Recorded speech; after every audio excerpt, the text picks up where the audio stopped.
mëngjesi, zoti Rukiqi. Mëngjesi, mirë se veni.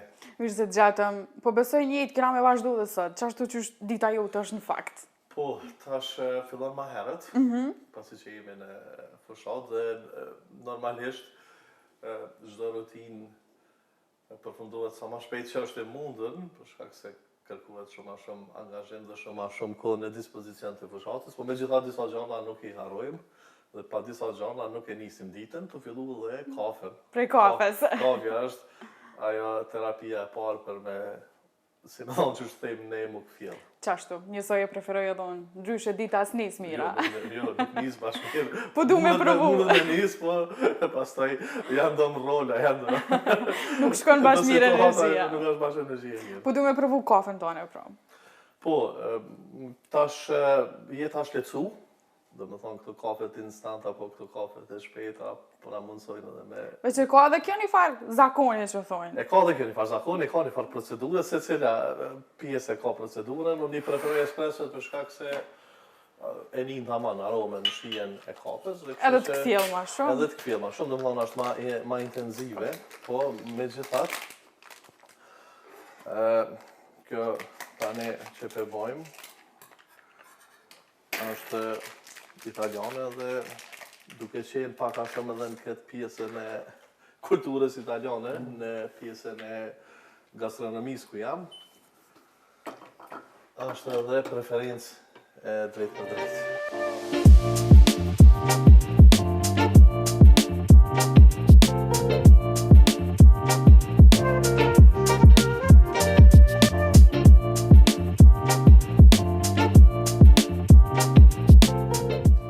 Pak anash politikën edhe Beratit mos t'i japim asnjë epitet tjetër përveç Berat, emrit ti.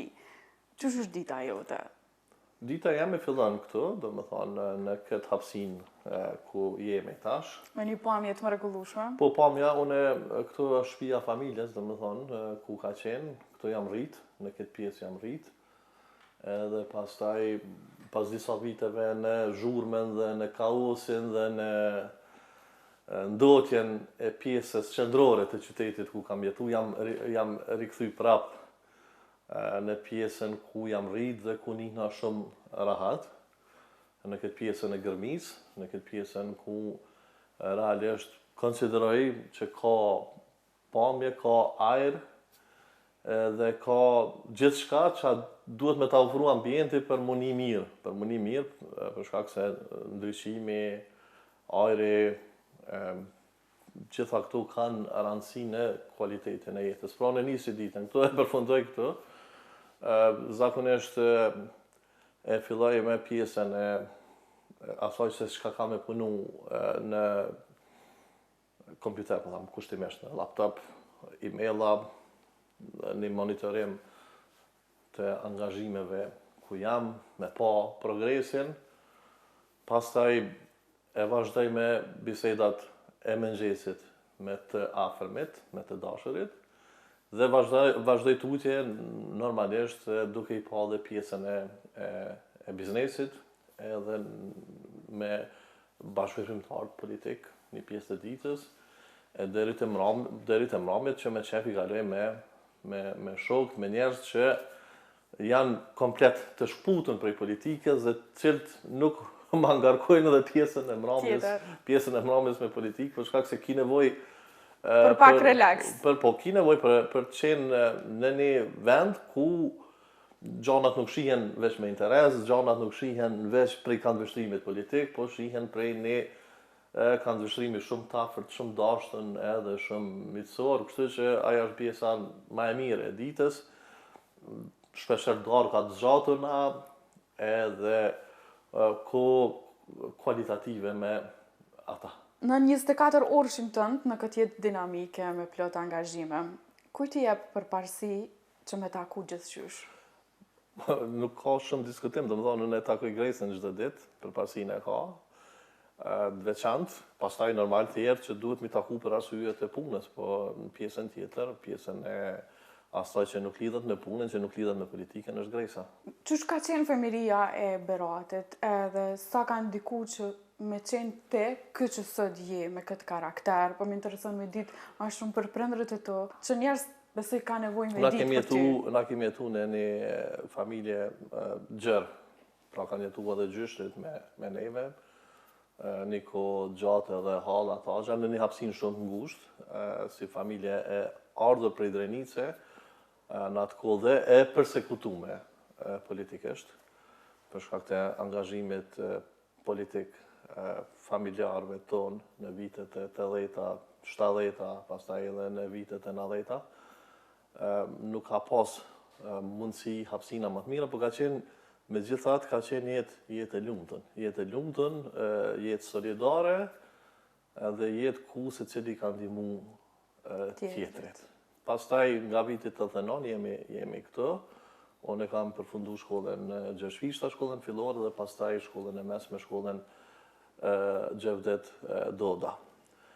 Në kohën që kemi kalu këtu, kohën më të madhe kam kalu me gjyshin, prind kam pas angazhimet e tjera, gjyshi ka qenë kryesisht afër, për shkak se ka qenë edhe njeri letrave. Domethënë ka shkru, e kemi pas atë rutinën tonë, kam shku, çdo mëngjes ja kam marrë shtypin, gazetat në atë kohë që ishin, edhe pastaj jemi ul bashk, i kemi plotsu fjalkryqat, kemi lexu bashk, kemi diskutu bashk, ka qenë domethënë një pjesë e rëndësishme e zhvillimit tim, dhe të formimit tim. Prind e kanë pas anën tjetër, atë pjesën, po them kushtimisht të njerëzillakut, pjesën e nevojshme për me qenë edhe i eduku mirë, për dhe me qenë edhe njeri mirë, dhe me qenë person i cili vazhdimisht është empatik me të tjerë dhe është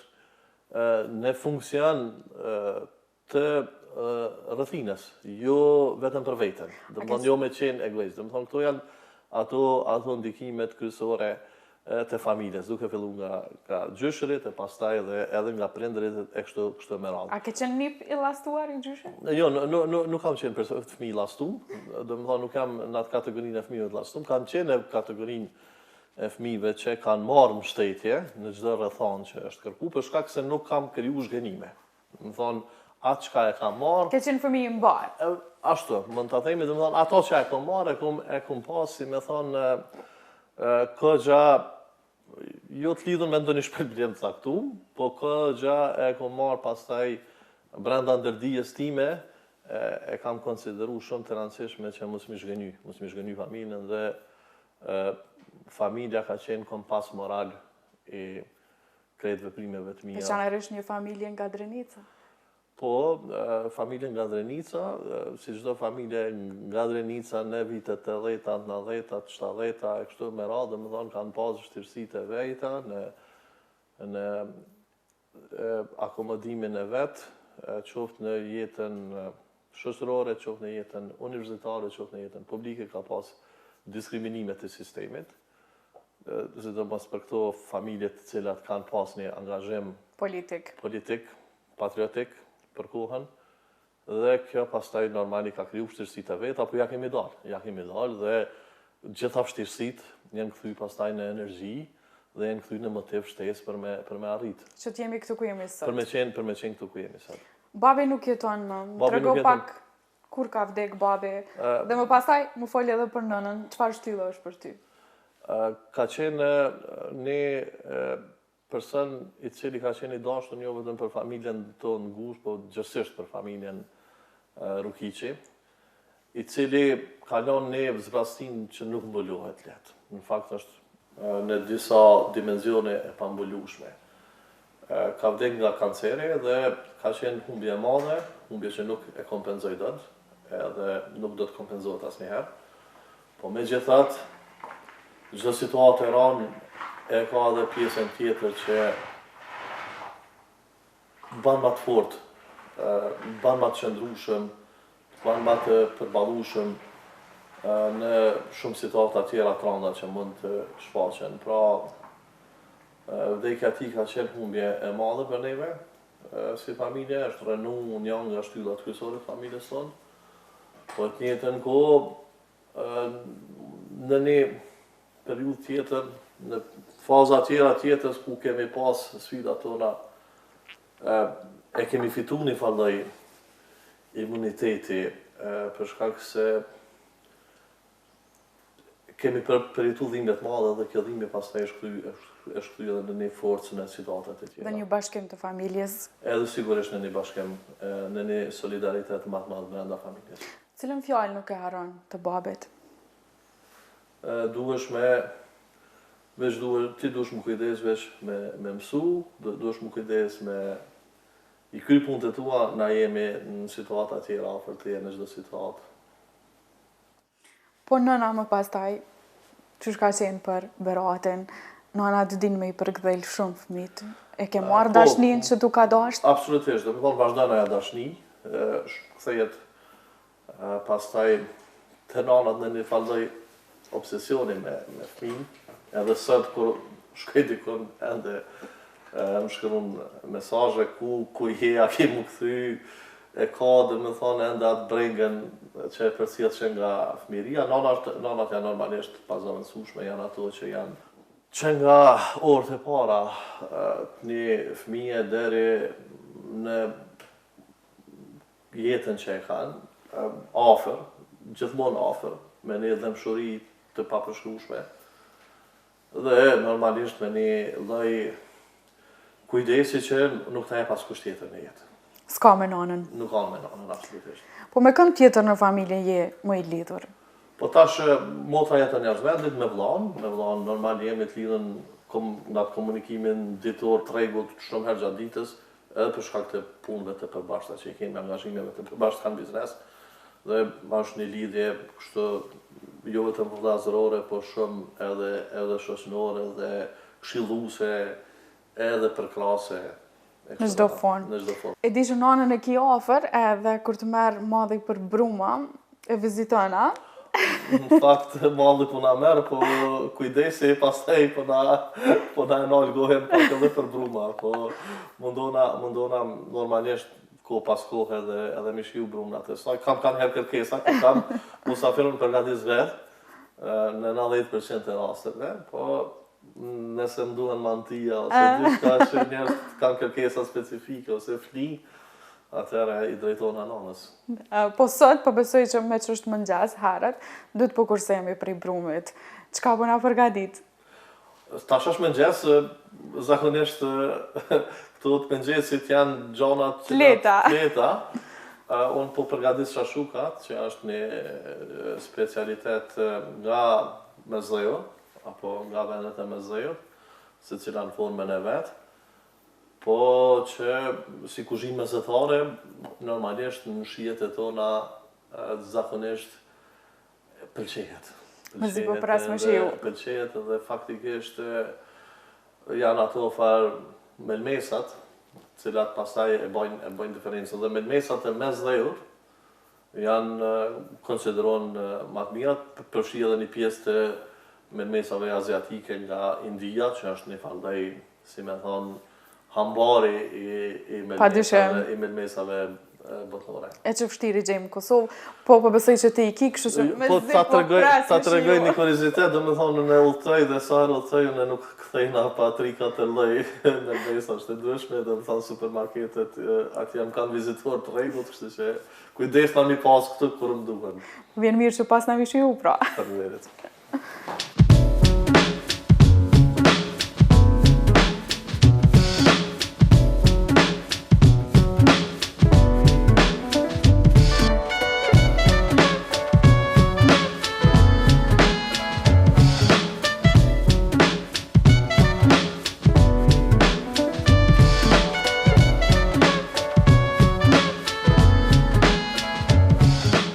Nuk i gjenë në Kosovë, tash këtë në bërë, një pjesë të ty në i mjellim, po vetëm gjatë verës, atër kur e kam kohën, këto i kom sjellë prej Gjermanisë, edhe ndihmojnë këtu, kur kam qef me bë diçka ndryshe, dhe më thonë disa lloj të specave të djegst dhe specave të tjerë, që janë në pjesën më të madhe të aty në specialiteteve që i përgatisim. Era mirë po i vjen, po sa je në kuzhinë, ndoshta nuk je mirë i përqendruar në pyetje, dhe po besoj që kjo ma dhoni një përgjigje të sinqertë. Po të varej prej teje, a do ta ktheja Adelina Ismailin në fushat me koncert ose këngë në fushatën e LDK-s? Fushatat kanë nevojë më shumë për programe se sa për showbiz.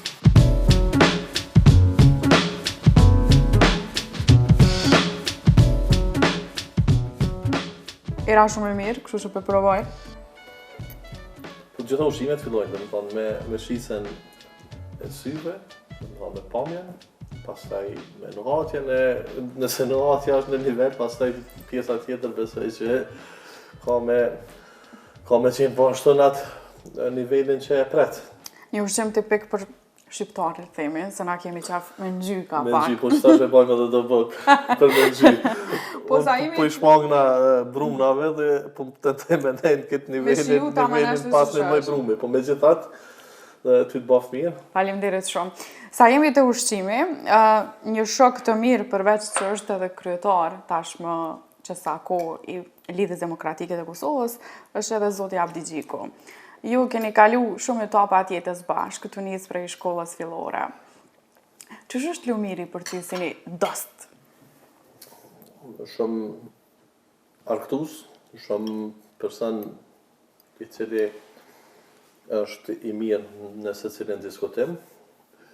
Normalisht politikat i krijon disa kufizime ose disa perde të cilat në periudha të caktuara janë shumë të domosdoshme, por na shpeshherë edhe i themi që shfaqet edhe këtë anën tjetër që e ka në momente kur jemi në rrethana krejt tjera ose në ambiente krejt tjera ose në diskutime krejt tjera, kështu që ka nevojë të shfaqet të dy anët.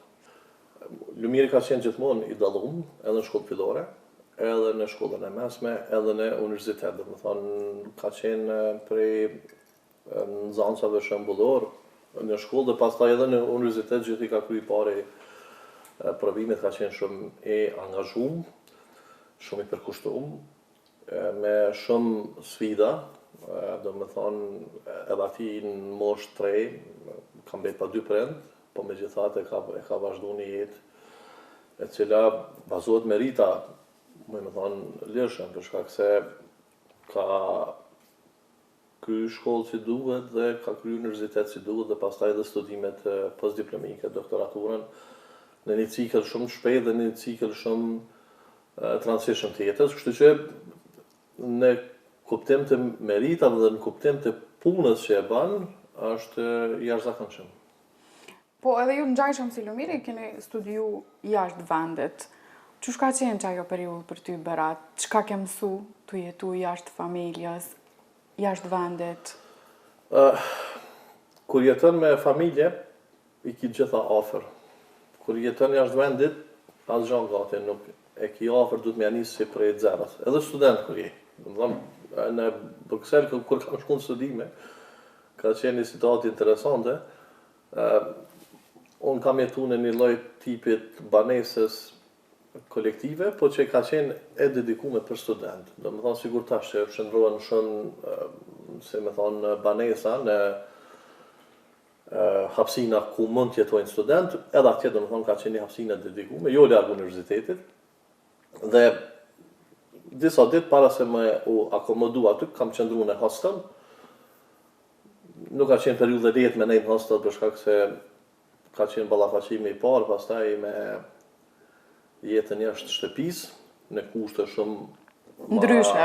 Jo komode, kisha me thonë, ma ndryshe, po megjithatë nuk ka qenë gjatë dhe pastaj kam shku në atë banesën ku kam qëndru pastaj një vit tjetër. Dhe isha duke tregu një situatë dhe shkova, ishte shtrati, domethënë vetëm konstrukti i drunit, po s'pat dyshek. Dhe s'pat kur gjatë tjetër, domethënë edhe dollapat edhe shtrati si konstrukt. Na ishim mësu këto domethënë edhe nëse merr diçka me qira, edhe nëse shkon diku me qira, i ki gjitha. Dhe pastaj ishte ajo sfida e natës po në atë banesë ku desh me shtru qepen. Edhe me flajt dyqysh. Një qepe e kam pas marrë prej këtu. Edhe e kam shtru qepen dhe kam flejt natën e para. Ashtu derisa pastaj fillova me kompletu atë hapsinë, jo shumë të madhe, po të mjaftueshme për mua si student, dhe u kompletu nga dalë. Pra është sikur me bën një shtëpi, sikur me kriju një jetë prej fillimit. Dhe ai solidaritetin që e ki këtu, me njerëzit që e ki këtu, nuk e ki në vendet e tjera. Por që ja ka vlejt nuk dyshoj se ke gëzu shumë poste të rëndësishme në vend, të njësë edhe prej kryetarit të odës ekonomike të Kosovës. Kanë qenë i dedikuar që gjanat mi vome një farloj gradualizmi. Pra mësme, që thejme në gjuhë popullore, mësme ba hap pak cy. Pra me shku me hapa të sigurt dhe hapa të cilët janë në periudën e duhën konform angazhimeve që i marrim. Tani, kjo propozita që ishe duke i thonë, nuk kanë ardhur këtu pse dikush ka dash me tha dhoni pozit, po ka qenë një proces. Një proces që ka qatë. E mbaj mend vitin 2018, ku veç je bu kryetari i odës ekonomike të Kosovës, edhe rëndom kur të kum pa në për deklarata për media, mendja jam atër, këmë thonë, diçka puna, ko ka keq me ekonomin. A ka njerëz të tjerë që cilësojnë që shtu, ose çka të thojnë për qatë periudhë? Ka korespondu me një periudhë shumë të vështirë. Për një pozitë në cilën kam qenë, nuk është periudhë që e lakmon, për shkak se ka qenë periudha e pandemisë. Po në anën tjetër më kam bërë njohën dhe ma thojnë. Dhe më thonë, shfaqja ime edhe e zotit Lull Raka, në atë kohë që ishte një nga zërat e komunitetit shëndetësor, i cili na i ka përmend gjithmonë ato 2 javë e famshme. Problematike. Në anën tjetër, të pjesa e ekonomisë, të pjesa e jetesës së cilit qytetar, ka pas rëndësi dhe puna që kemi bërë me bizneset, që nga ajo panika e fillimit me mungesë të madrave e deri te hapja e bizneseve që ishte domosdoshme që njerëzit me mujt me vazhdu jetën dhe me mujt me jetu në realitet me jetu fizikisht po me pas jetë normale, se në një fazë kur nuk ka asnjë qarkullim, kur nuk punohet, kur nuk krijohen të ardhurna, është e pamundshme me bë jetë normale. Kështu që kthimi në jetën normale ka qenë një prej atyre synimeve të secilit nga ne që kemi qenë, dikush me ma pak sfida, dikush me ma shumë sfida, me shumë raste edhe tragjike, për shkak se kanë humbë njerëz të afërm, shumë kush nga ne, po ajo që është shumë e rëndësishme që nëse e këshyr prej dimenzionit të angazhimit, unë jam shumë krenar me atë pjesë tjetës time të angazhimit dhe cilat edhe sot përmendet dhe vlerësohet sidomos nga ata që janë prek drejt për drejt ekonomikisht, financiarisht, nga pandemia. Ju drejtoni disa kompani, ndërta edhe besoj një restorant me ushqim italian, prandaj edhe ushqimi që ti e përgatitet dhe plot të tjera i kanë fillet e tyre, po Sot nuk bëna ushqim italian, sot kalova në diçka që nuk është target Italis, po garancia është i shnetshëm. Po tu i gëzu kretë këto të mira, pse bërat hyrën politik? Unë në politik nuk kam hyrë për qëllime me mnjoft dikush.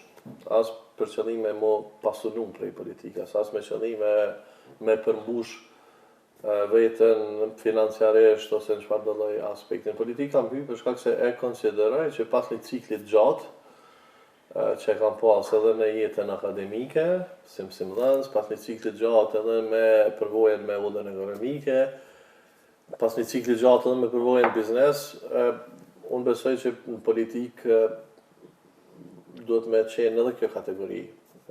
Sigur kategoria ime për mi jep politikës gjithë atë çka e kemi në aspektin profesional, në aspektin e zhvillimit akademik, në aspektin e njohurive që i duhen politikës. Për më shumë, banalizimi i politikës me persona të cilët janë në rastin më të mirë, persona që mund të aktojnë masat në TikTok, duke mos e ofru asnjë vlerë, neve tjerëve duhet me na motivu mu marrë me politikë. Pse pastaj ata merren me neve. Dhe kur ata merren me neve, vendit nuk i knohen ditë të mira. E përmende këndimin, a ke provu me këndu? Jo, jam një anti-talent i jashtëzakonshëm në këndim. Dhe mund të jetë zhurmë akustike nëse ja nisi me këndu. E pse numri 37? A është fat për ty? Jo, në fakt numrat kanë qenë, do më thonë, me një kriter. Kriteri ka qenë numri votave në zgjedhjet e kalume dhe pozicionin e partisë. Edhe normalisht edhe nevoja me akomodu pastaj edhe prurje të reja dhe marrëveshje politike dhe gjanat cilat janë të domosdoshme në kuptim të balancimit të interesave të partisë. Kështu që si rrjedhoj, numri është kjo që është, numri është që ti identifikojnë për ata që të votojnë, por nuk të banë as më të rëndësishëm, as më të pak të rëndësishëm. Të bëjnë tjera gjëra. Ajo që ka jetë banë, dhe më thonë nëse ki rëndësi për shkak që ke kriju atë rëndësi, jo vetëm prej politikës, po e ke kriju në momentet caktume në jetë. Po besoj që edhe shikues janë kurështuar me po pak shtëpinë, mbase na lejon apo? Po, mund shkojnë, dhe më thonë, me pa bibliotekën, sidomos një pjesë, një pasoni të rëndësishme, që kemi kriju bashkë me gjyshin, dhe më thonë, realisht ajo ka kriju ndër vite.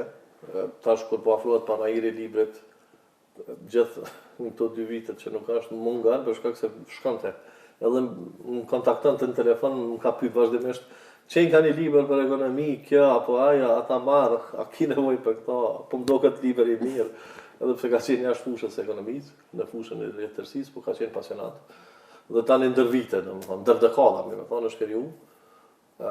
Dhe kjo është diçka që e konsideroj si një aset të trashëgimi të rëndësishme edhe për brezat e tjerë, po edhe si ambient punë, si ambient ku secili mundet me gjetë veten, një pjesë të caktuar në të ardhmen edhe të t'i dhurojmë, domethënë biblioteka, duke shpresuar që njerëzit fillojnë me lexu më shumë.